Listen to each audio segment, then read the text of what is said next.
Next heading Neurospora genetics.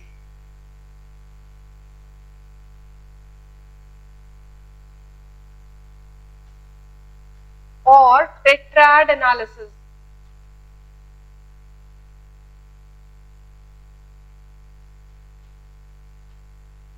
सबसे पहले Neurospora क्या है? कॉमनली पिंक मोल्ड कहा जाता है। ये एस्कोमाइसीट्स फंगाई है जिसकी लाइफ साइकिल 10 to 12 डेज की होती है। न्यूरोस्पोरा की स्टडी क्यों की जाती है? Just to know about the pattern of crossing over. Neurospora एक एस्कोमाइसीट्स फंगाई है जिसमें सेक्सुअल रिप्रोडक्शन के बाद एस्कस का फॉर्मेशन होगा। एस्कस में ascospore mother cell is present which undergoes meiosis। Ascospore mother cell में मियोसिस होती है। इस मियोसिस से एस्कोस्पोर का फॉर्मेशन होता है। ये जो मियोसिस के प्रोडक्ट है, ये 4 प्रोडक्ट यानी इन चारों सेल्स को, 4 सेल्स को क्या कहा जाता है? Tetrad. These 4 product of meiosis undergoes mitosis to form total 8 ascospores। अब इनकी स्टडी इससे की जाती है कि ये 8 एस्कोस्पोर एस्कस के अंदर, एस्कस एक इस तरह का सैक लाइक स्ट्रक्चर होता है। इस एस्कस के अंदर पहले 4 सेल्स का फॉर्मेशन, ये मियोसिस के 4 प्रोडक्ट है। These cells are always linearly organized। क्योंकि ये एस्कस लंबा है इसलिए मियोसिस से जो 4 सेल बनेंगे ये लीनियर ऑर्डर में ऑर्गेनाइज होंगे। इन सेल में फिर माइटोसिस होगी और इस एस्कस में 8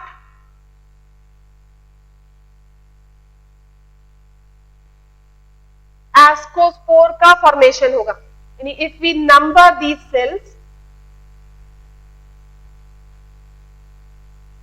ये 4 सेल मियोसिस से बने, ये 4 एस्कोस्पोर लीनियर ऑर्डर में प्रेजेंट है। हर एस्कोस्पोर में माइटोसिस होगी and it will produce 2 type. यानी माइटोसिस से जो 2 सेल प्रोड्यूस होंगे वो एग्जैक्टली आइडेंटिकल होंगे। इस एक एस्कोस्पोर से बनने वाले 2 एस्कोस्पोर्स एग्जैक्टली सिमिलर होते हैं और इसी ऑर्डर में प्रेजेंट होते हैं। ये 2, 3 एंड 4। इनकी स्टडी से ये पता चलता है कि क्रॉसिंग ओवर एग्जैक्टली कब होता है या नहीं होता है। यहां पर 2 टर्म्स यूज किए जाते हैं, first generation segregation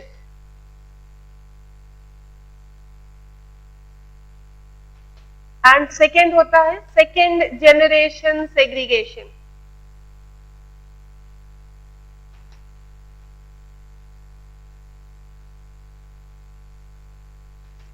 first generation segregation मतलब क्रॉसिंग ओवर नहीं होती, बिना क्रॉसिंग ओवर के ही एस्कोस्पोर का फॉर्मेशन हो जाएगा।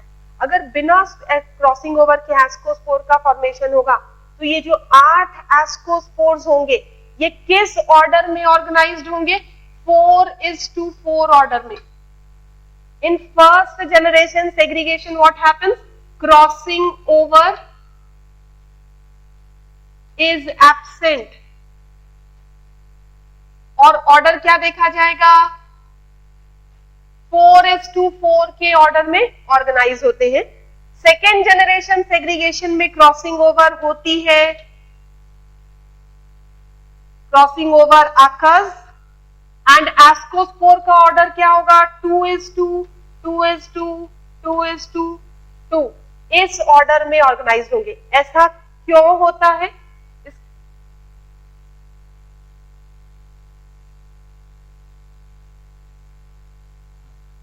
हाँ, ये मैं निकाल के बता रही हूं अभी। यहां तक समझ में आ गया? ये जो भी मैंने बोला ये क्लियर है? अब ये रेशियो 4:4 या 2:2 का रेशियो क्यों आता है? Suppose we take a simple example. अगर क्रॉस किया जाए न्यूरोस्पोरा एक नॉर्मल टाइप और एक म्यूटेंट C+ के बीच में अगर क्रॉसिंग होती है और फॉर्मेशन होगा जाइगोट का फॉर्मेशन होगा जाइगोट का, जिससे एस्कस बनेगा, एस्कोस्पोर मदर सेल का फॉर्मेशन होगा। अगर एस्कोस्पोर मदर सेल में सेग्रीगेशन नहीं होता है तो ये C और C प्लस फर्स्ट मियोसिस में दोनों अलग हो जाएंगे। Okay, now they undergo second meiosis, C and C plus, 4 ascospore इसी ऑर्डर में प्रेजेंट रहेंगे। क्लियर? 4 के बाद इनमें माइटोसिस होगी, C के 2 सेल बने, इस C के 2, this is just an example, C plus plus, ये 4 इस ऑर्डर में ऑर्गेनाइज होंगे। सिंपल फर्स्ट जनरेशन सेग्रीगेशन हो गया, ये दोनों एक साथ थे, फर्स्ट लेवल पे सेग्रीगेट हो गए। सेग्रीगेशन के बाद सिंपल मियोसिस 1 हुई, मियोसिस 2 का अकरेंस एंड देन माइटोसिस। तो जो 8 एस्कोस्पोर बनेंगे इनमें ऑर्डर क्या होगा, 4 एक जैसे और 4 एक जैसे लीनियर ऑर्डर में प्रेजेंट होंगे। इसे फर्स्ट जनरेशन सेग्रीगेशन कहा जाता है। समझ में आया ये? सिमिलरली सेकेंड जनरेशन में क्या होगा, पहली कंडीशन हुई सेपरेशन हुआ, सेकेंड कंडीशन में अगर एक्सचेंज हो जाए, देन अगर इंटरचेंज हो पोजीशन में C plus C plus, 4 standard stage में जब क्रॉसिंग ओवर होती है, we are just talking about a single gene present on the chromosome, interchange हुआ, 4 जो एस्कोस्पोर बने वो इस ऑर्डर में प्रेजेंट है। अब इनमें माइटोसिस होगी जिससे 8 एस्कोस्पोर का फॉर्मेशन होगा। इस 8 एस्कोस्पोर का ऑर्डर क्या होगा, किस ऑर्डर में है ये, 2:2:2:2:2 ऑर्डर में प्रेजेंट होते हैं। डिफरेंस समझ में आया? फर्स्ट जनरेशन सेग्रीगेशन में in absence of crossing over directly meiosis 1 meiosis 2 gene का ट्रांसफर या सेपरेशन नहीं हुआ और वो उसी ऑर्डर में फिर 8 एस्कोस्पोर्स फॉर्म कर लेती है। 4 ऊपर के एक जैसे होंगे, 4 नीचे के एक जैसे होते हैं। लेकिन सेकेंड जनरेशन सेग्रीगेशन कब कहा जाता है, जब क्रॉसिंग ओवर होता है।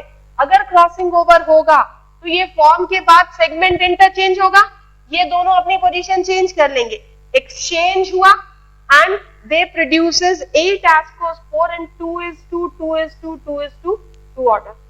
2 तरह के क्वेश्चन आते हैं।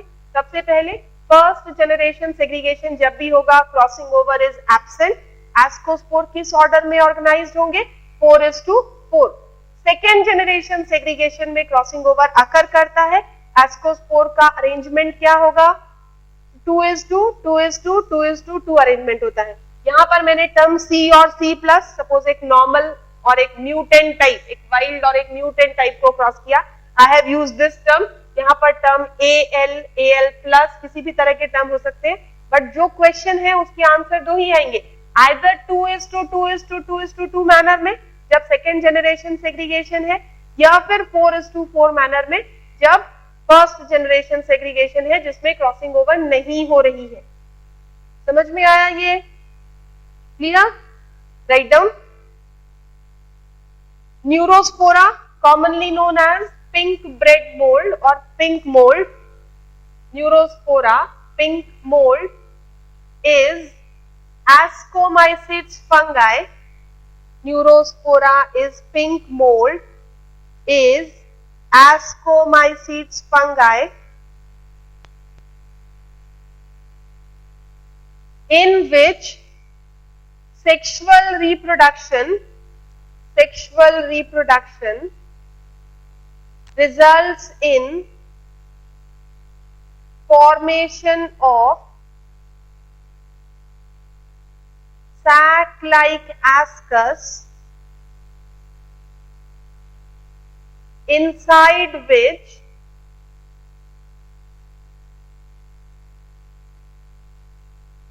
ascus mother cell present undergoes meiosis to form 4 ascospore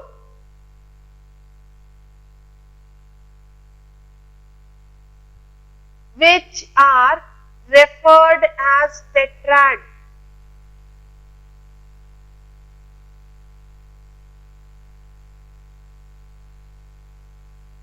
These tetrad ascospores are always linearly organized. These tetrad ascospores are always linearly organized and undergoes mitosis to form 8 ascospores. Undergoes mitosis to form 8 ascospores.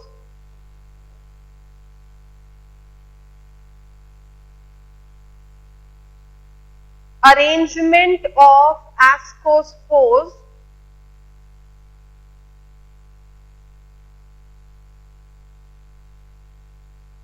is studied to know. Arrangement of ascospore is studied to know pattern of crossing over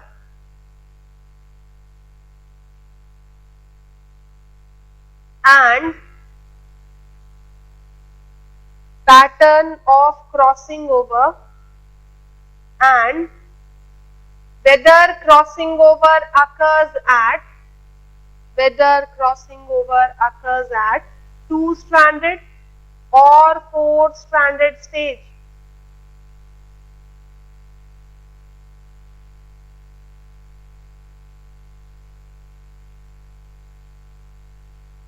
Next point, thus when crossing over is absent,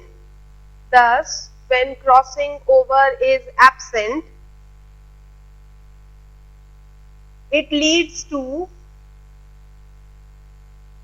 4:4 arrangement of spores. It leads to 4:4 arrangement of spores, and this is described as first division segregation. This is described as first division segregation. Next point, when crossing over occurs at 4-stranded stage, when crossing over occurs at 4-stranded stage,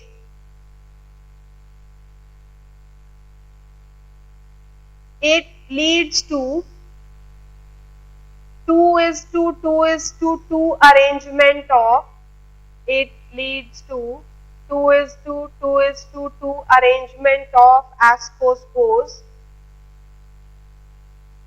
It is described as second division segregation. It is described as second division segregation.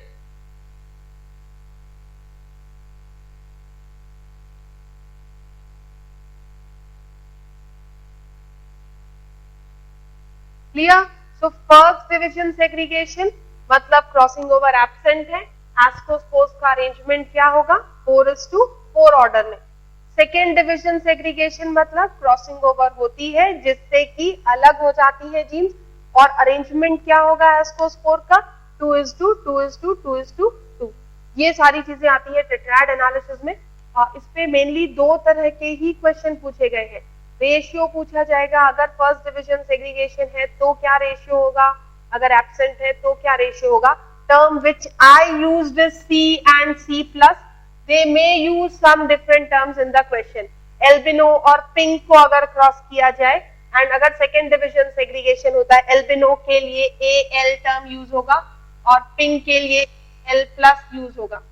अगर इन दोनों को segregate, इन दोनों को cross किया जाए और second division segregation हो रहा है तो एस्कोस्पोर्स का अरेंजमेंट क्या होगा, अरेंजमेंट विल बी 2:2 मैनर, यानी AL दो बार, फिर AL+, then AL and then AL+. ये अरेंजमेंट होगा. बस इसी तरह के इतने से क्वेश्चंस पूछे जाते हैं. इससे डेप्थ में नहीं जाएंगे अपन न्यूरोस्पोरा जेनेटिक्स पे. ओके, यहां तक समझ में आ गया? हाँ, क्रोमोसोम क्रॉसिंग ओवर के बाद कितने स्टैंडर्ड स्टेज में होते हैं? दो टर्म पढ़े थे अपन ने, बाइवेलेंट एंड टेट्राड, याद है? बाइवेलेंट में क्रोमोसोम कैसे होते हैं? सिंगल स्ट्रैंडेड नजर आते हैं। टेट्राड स्टेज में हर क्रोमोसोम डायड हो जाता है, हर क्रोमोसोम में दो क्रोमैटिड नजर आते हैं।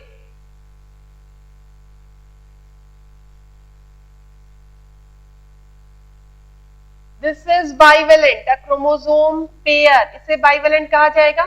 ये टू स्ट्रैंडेड स्टेज है।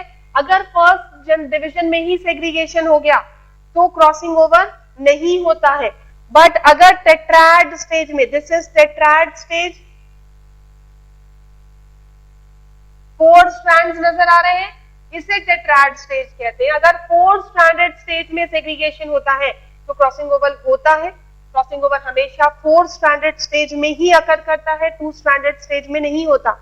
ये अपन मियोसिस में पढ़ चुके हैं। अगर इस कंडीशन में सेग्रीगेशन हो तो ओवर होगा, और अगर क्रॉसिंग ओवर हुआ तो अरेंजमेंट क्या होगा? इस ऑर्डर में अरेंजमेंट होगी। अगर 2 स्टैंडर्ड स्टेज में ही सेग्रीगेशन हो गया, क्रॉसिंग ओवर नहीं हुई, तो अरेंजमेंट क्या होगा? 4:4। क्लियर?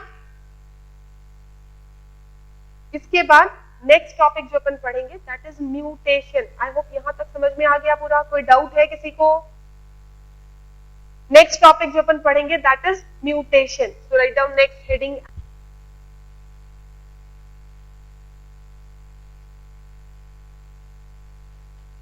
टर्म म्यूटेशन किसने कॉइन किया था? Hugo de विरिस।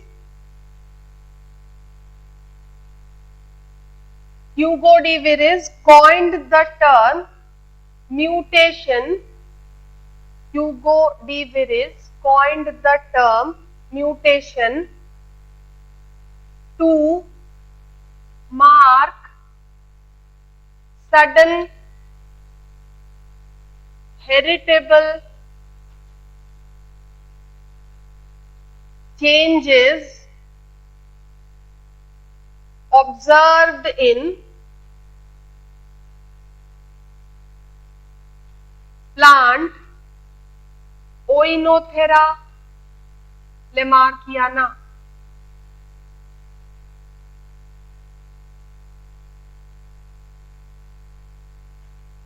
Oinothera lamarckiana का कॉमन नेम है evening primrose.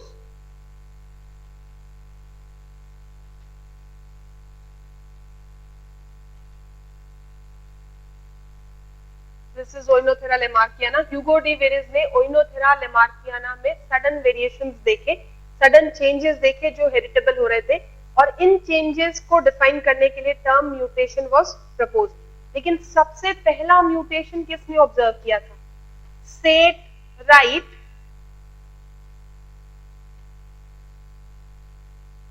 First observed mutation, set right first observed mutation in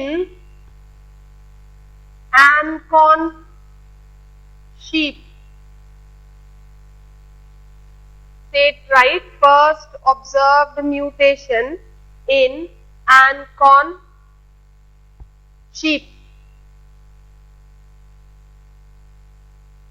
Mutations क्या है? Sudden heritable changes जो डीएनए के स्ट्रक्चर में हो, केमिकल नेचर में हो, या क्रोमोसोम के नंबर में या क्वांटिटी में हो।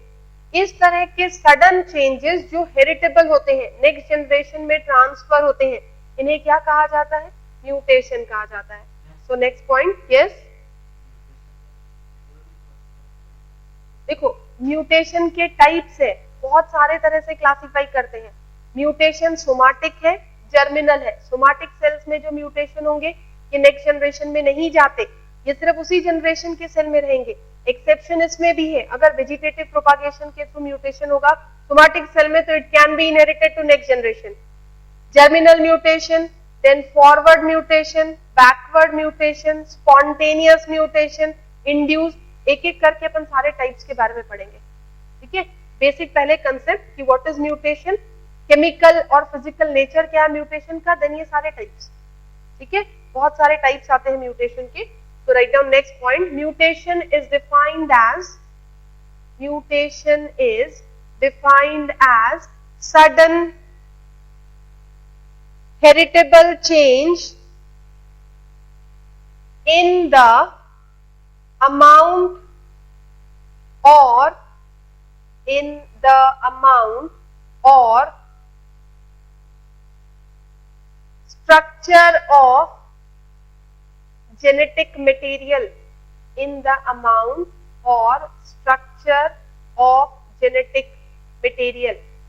सडनली इंड्यूस होने वाले चेंज जो नेक्स्ट जनरेशन में ट्रांसफर होते हैं उन्हें क्या कहा जाता है?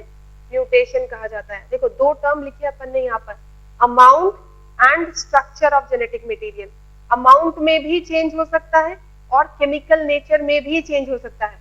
ये एक क्लासिफिकेशन है। अब म्यूटेशन कहाँ हो रहा है, किस तरह से हो रहा है, इसके अकॉर्डिंग म्यूटेशन को अपन मेनली दो कैटेगरी में डिवाइड करते हैं, chromosomal mutation and gene mutation. Okay, mutation के बहुत सारे क्लासिफिकेशन है। जो सबसे पहला जिससे अपन बेसिक समझेंगे वो यही है। नेक्स्ट हेडिंग लिखो, टाइप्स ऑफ म्यूटेशन।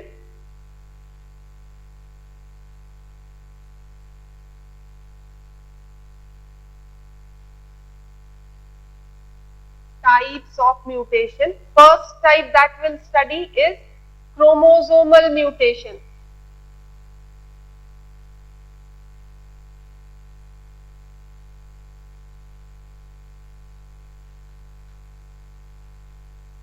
क्रोमोसोम के नंबर में या इसकी में प्रेजेंट डीएनए की क्वांटिटी में जब कोई चेंज आता है तो उसे क्या कहा जाता है?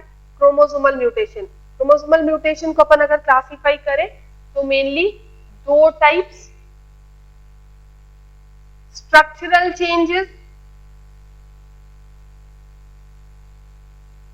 स्ट्रक्चरल चेंज हो सकता है क्रोमोसोम में एंड न्यूमेरिकल चेंज हो सकता है।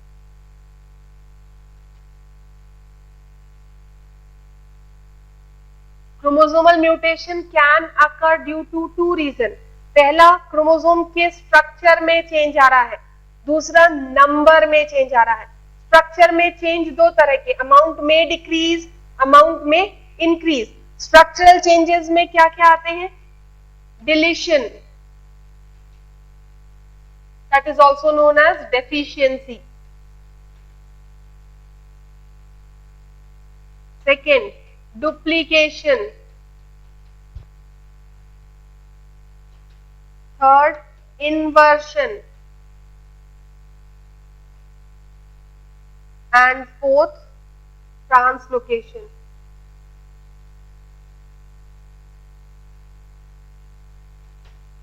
ये चार तरह के स्ट्रक्चरल चेंज है। क्रोमोसोम का स्ट्रक्चर जीन की पोजीशन या उसकी क्वांटिटी चेंज होने की वजह से चेंज हो रहा है। इन सबको अपन स्ट्रक्चरल चेंजेस में पढ़ते हैं।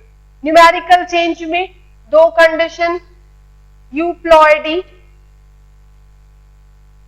And एनियोप्लॉइडी।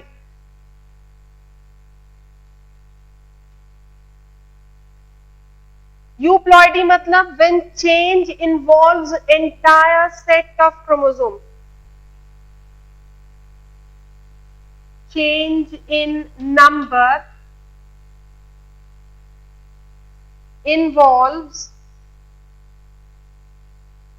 entire set of chromosome और जीनोम। जीनोम मतलब एन। जब क्रोमोसोम नंबर चेंज एन के मल्टीपल्स में होगा, एन डिक्रीज होगा या इंक्रीज होगा। अगर डिक्रीज हुआ तो कंडीशन आएगी हेप्लॉइडी। नॉर्मली ऑर्गेनिजम्स डिप्लॉयड होते हैं। अगर एक सेट कम हो गया तो कैसे हो जाएंगे? एन नंबर हेप्लॉयड हो जाएंगे। इसे क्या कहा जाएगा? हेप्लॉइडी। लेकिन अगर नंबर बढ़ गया एन के मल्टीपल्स में, 2n से 3n, 4n, 5n, 6n, ये सारी कंडीशंस जब डेवलप होगी उसे क्या कहा जाएगा? Polyploidy. Haploidy means n, polyploidy is increase 2n, 3n, 4n, so on. n के मल्टीपल्स में क्रोमोसोम नंबर इंक्रीज हो रहा है, तब उसे क्या कहा जाएगा? पोलीप्लॉइडी कहा जाएगा। एनियोप्लॉइडी में change in number involving only one or few chromosomes, यानी पूरे n के मल्टीपल्स में चेंज ऑब्जर्व नहीं किया जाएगा। चेंज किस टर्म में होगा? Change is observed in one और मोर क्रोमोसोम, यानी कंडीशंस किस तरह की बन सकती हैं? 2n-1 हो सकता है, 2n+1 हो सकता है, 2n-2, 2n+2, इस तरह की जब कंडीशंस ऑब्जर्व की जाएंगी जहां पर n के मल्टीपल्स में इंक्रीज या डिक्रीज नहीं हो रहा, तो उसे क्या कहा जाता है? एनियोप्लॉइडी। यानी सारे क्रोमोसोमल म्यूटेशन को अपन दो कैटेगरीज में डिवाइड करते हैं, structural change and numerical change.